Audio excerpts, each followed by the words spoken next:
சாதாரண மக்களுக்கு கூட என்னுடைய குரல் ஒரு சிலிர்ப்பை அனுப்புகிறது.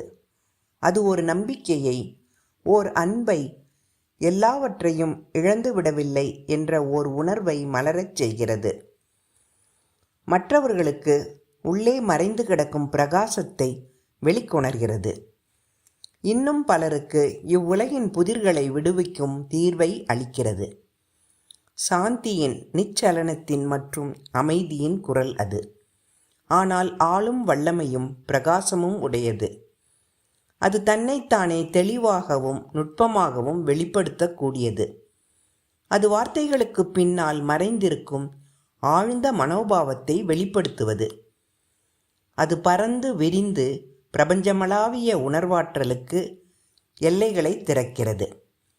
இக்குரல் எல்லாவற்றையும் ஊடுருவி வெள்ளமாய் பாய்ந்தோடி வழிந்து உயிரூட்டி மீண்டும் உருவாக்கி எல்லாவற்றையும் ஓர் இனிமையுடன், ஓர் ஒளியுடன், ஓர் ஆற்றல் மற்றும் அமைதியாக வெற்றி கொள்ளும் சக்தியுடன், புன்னகைக்கும் தயையுடன் உருமாற்றம் செய்ய வல்லது.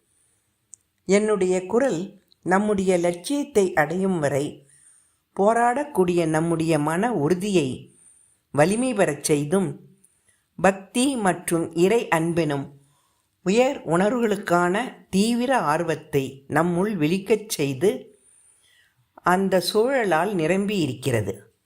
அது இதயங்களுள் ஊடுருவி மைய ஜீவனை விழிக்கச் செய்தும், சைத்திய ஜோதியை மறைத்திருக்கும் திரையை நீக்கி நம் உணர்வை இருப்பின் பரம பிரபுவை நோக்கி இட்டுச் செல்கிறது.